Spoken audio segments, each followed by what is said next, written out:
Alors, comment ça va, mon gars? Ah, t'es parti où cet été? Moi, j'étais à Cannes. Avec un ami, on est parti en voiture. On est descendu. On a fait Paris.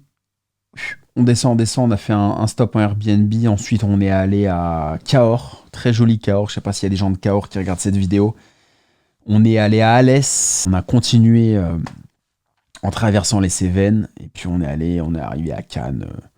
Il y avait un monde fou à Cannes, les gars. Il y avait de la Tocanta. Oh, il y avait de la Rolex, hein.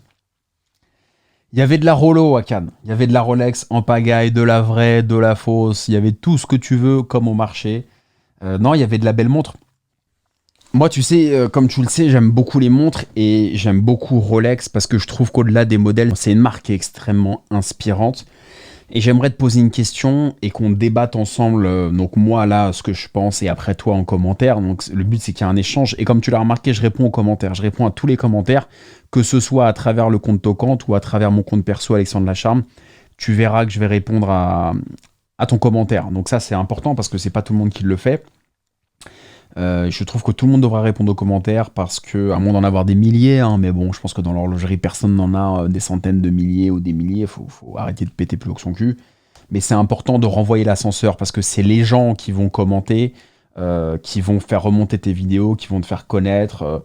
Donc c'est important de remercier, comme j'ai remercié la personne qui a parlé de moi dans sa chaîne YouTube.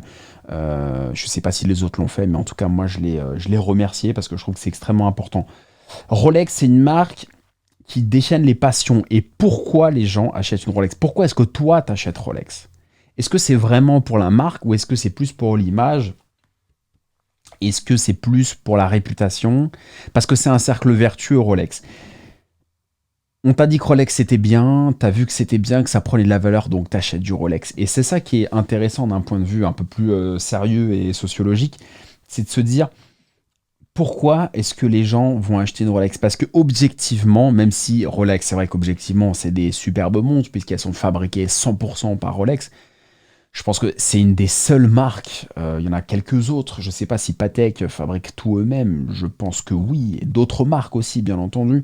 Mais c'est une des seules marques aussi connues qui fabrique tout, qui a sa propre fonderie pour faire couler l'or, qui a ses propres alliages, qui a son propre acier 904L pour les bracelets et les boîtiers.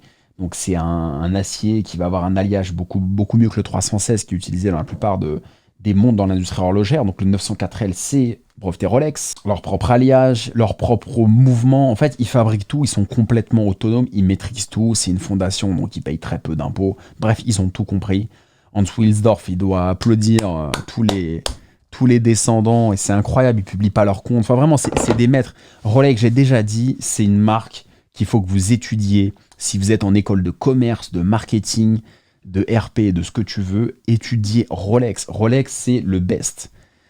Tout le reste à côté, ils sont au tapis. Tout reste couche. Rolex, c'est le best. Donc pourquoi est-ce qu'on achète une Rolex? Pourquoi? Vraiment, c'est ça qui est intéressant comme débat. Moi, pourquoi j'ai acheté une Rolex? J'ai acheté une Rolex parce que je voyais tout le monde avec des Rolex. À l'époque, j'habitais dans le 16e. Tu vois, c'est pas les quartiers les plus mal famés. Du côté de la rue de l'Assomption, Ranelagh, avenue Mozart pour ceux qui connaissent. Et je voyais tout le monde avec des Rolex. Moi, j'avais pas un radis, j'étais en alternance et je voyais les gens, les filles, les garçons à 19, 20 ans qui avaient des Rolex, bien sûr payés par leurs parents. Ça enlève un peu de charme au storytelling. Mais je voyais des Rolex et je me dis, qu'est-ce que c'est que ces trucs-là? Qu'est-ce que c'est? Tu vois, j'avais une vision assez floue de Rolex, moi. Et j'ai regardé les montres, j'ai vu la qualité du truc et j'ai vu que c'était un code, que c'était quelque chose vraiment dans certains milieux qui était très très présent. Et je me suis pris de passion de cette marque, j'ai étudié la marque et j'ai voulu m'acheter une montre. Et je me suis acheté, comme tu le sais, la première en 2012 ou 2013. Je crois que c'était en 2012 ou 2013. Je me suis acheté une Explorer 36 mm de 2007 sans le réograver à 2400 €, non 2300 €, sans boîte ni papier, mais c'était cadeau quoi. Elle était un peu petite, elle était en 36, moi avec mon poignet de baroudeur, c'était un peu compliqué, mais c'était le pied. Après, j'avais besoin d'argent. J'habitais à Villiers à cette époque-là. Quand j'ai acheté la Rolex, je suis passé 17 à Villiers. Et je l'ai revendue 2400 € à un mec aujourd'hui qui se frotte les mains parce qu'elle vaut plus du double. Et ça a été mon premier contact avec Rolex. Et j'ai adoré. Alors, comme tout le monde, je suis allé à Chinatown à New York. J'ai mis 20 dollars dans une petite Rolex, tu vois, à Chinatown pour l'essayer, etc. Mais bon, ça sert à rien d'acheter du fake, des choses comme ça. Mais c'est vrai qu'il y a autant de Rolex fausses que de vraies qui sortent. Mais c'est une marque qui est passionnante. C'est une marque qui fait rêver. C'est la marque la plus puissante au monde dans le luxe. Et une des marques la plus puissantes au sens large du terme. Dans l'horlogerie, c'est la plus puissante. C'est une marque qui cultive le secret, c'est une marque inspirationnelle, c'est le meilleur en marketing, c'est la marque des champions, c'est la marque des leaders, c'est la marque des publicitaires. Hein. Si t'as pas ta Rolex à 50 piges, t'as raté ta vie, ça, c'est pas pour rien qu'ils disent ça, et c'est un message fort, c'est un symbole fort. C'est révélateur, qu'on aime ou qu'on n'aime pas la phrase, tu vois. C'est vrai que c'est une phrase un peu à la con, mais elle est révélatrice d'un truc, tu vois. Il a pas dit si t'as pas la Patek à 50 ans, ou si t'as pas la Breitling à 50 ans, ou si t'as pas la Breguet à 50 ans. C'était la Rolex. Rolex, rien que le mot, Rolex, Rolling, Rolex, le mot Rolex en 2 syllabes, c'est ce qui marche le mieux. Hein. Ça a été prouvé en 2 syllabes, c'est les noms qu'on retient le mieux. Rolex, voilà. C'est extrêmement fort, c'est très facile à reconnaître, c'est top, voilà. Et donc j'ai rêvé Rolex, j'avais pas les moyens. Et puis après, j'aurais pu en acheter une autre, comme tu le sais, 116 900. Et j'en achèterai d'autres aussi dans le futur.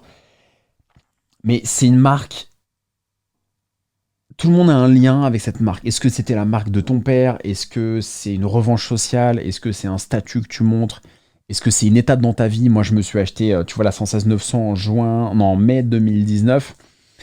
Parce que j'étais allé à Cannes au festival, tu sais, avec ma chaîne Inside Cannes, et j'ai fait un super festival de Cannes, vraiment top à tous les niveaux. Et je me suis dit, allez, on marque le coup. On marque le coup, je me paye une Rolex, je me paye une Tocante, je vais à la boutique, c'était soit Ferret, soit Julien. Ferret sur la Croisette, Julien rue d'Antibes, et j'ai acheté. Il y avait l'Explorer d'un côté, il y avait l'Air King de l'autre, il y avait la Datejust de l'autre. J'ai choisi ce qui était dispo, ce qui n'était pas dispo, et je la voulais tout de suite. J'ai fait un virement, l'histoire elle était réglée, c'était plié, pas de remise, pas de truc, pas de machin, pas de discussion. Ça a duré 10 minutes, 5-10 minutes, pas de café, pas de champagne, pas de truc. J'ai fait c'est bon. Et après, 2-3 jours après, j'ai pris le train pour remonter. Mais je voulais l'acheter à Cannes, donc c'est un symbole. Souvent, tu achètes une Rolex parce que tu veux marquer le coup. Tu veux dire, voilà, j'ai un enfant, je gagne tant d'argent, j'ai décroché un job. C'est un challenge. C'est comme l'Explorer, tu vois, on gravitait l'Everest. Bah, c'est ça, Rolex, c'est la montre d'une étape. C'est une étape. C'est, voilà, tu veux acheter Rolex. Alors, est-ce que c'est con ou pas con de vouloir acheter une montre pour une étape? Ça, c'est une autre discussion qu'on peut avoir en commentaire tous les deux. Mais c'est ça qui est intéressant, c'est pourquoi est-ce que tu as acheté une Rolex plutôt qu'une autre marque? Ah, on se tient pas bien là, on va aller chez l'ostéo encore. Pourquoi est-ce que tu as acheté une Rolex? C'est ça qui est intéressant. Chacun a la réponse en soi. Mais en tout cas, quand on aime l'horlogerie, c'est une marque incontournable. Et quand on a goûté à cette marque-là, tellement tout est parfait, tout est inspirationnel, ou inspirant. Inspirationnel, c'est un peu l'inspirationnel francisé, tout est inspirant. On a envie de continuer, et c'est le hashtag horloger le plus populaire sur Instagram, c'est pas pour rien. C'est de la folie, je vois encore les nouveautés, la Rolex 2020 avec la nouvelle sub, j'ai vu sur le marché gris, il y en a qui vendent ça à 20 000 euros. Enfin, là, on part en couille totale, quoi. Mais c'est fou, c'est fou, c'est fou. Quelle marque est comme ça? Quelle marque est comme ça? Il n'y a pas. Tu prends dans les bagnoles, même Porsche, Fefe, Lambo, c'est pas aussi important. Dans la mode, Vuitton, c'est pas aussi important. Il y a des folies sur des marques comme Supreme, etc. Mais c'est beaucoup moins stable. C'est beaucoup moins tangible que Rolex. Rolex, c'est comme l'immobilier. Rolex, c'est du solide. C'est du concret, c'est du tangible. Quel est toi ton rapport avec Rolex? Quelle est ton histoire? Raconte-moi en commentaire quel modèle t'as acheté, pourquoi tu l'as acheté, sur quelle décision tu l'as acheté, quelle est la vraie raison pourquoi tu as acheté une Rolex plutôt qu'une autre marque. Et c'est ça qui m'intéresse. Est-ce que tu as voulu copier sur le voisin? Est-ce que dans ton milieu social ou professionnel, tout le monde a la Rolex et c'est important de faire comme tout le monde avait une époque? Tu vois la paire de mocassins Weston que j'ai là, je vais te la montrer. Tu vois le Moc 180, ok, Weston. Bon, bah ça, c'est un grand classique. C'est difficile à porter au bureau aujourd'hui, voilà. Quoique, ça dépend de ton boulot, c'est dans la finance ou pas, mais moi, je suis pas dans la finance et je travaille dans le sport. Et c'est compliqué à porter sans passer pour un pingouin.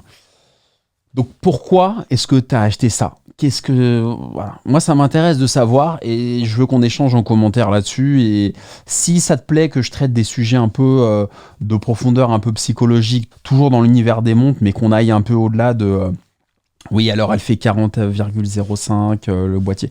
Tu vois, tu regardes les chaînes de montres, tout est pareil. Ça parle technique, technique, technique, technique. Voilà, 41, l'histoire. Moi, j'ai envie de parler un peu psychologie, de rentrer un peu dans l'intimité du truc. C'est la touche de Tocante, c'est ce que je fais sur tout le contenu que je fais d'une manière générale. Donc, si t'aimes bien, on est alignés, quoi. Allez, à plus.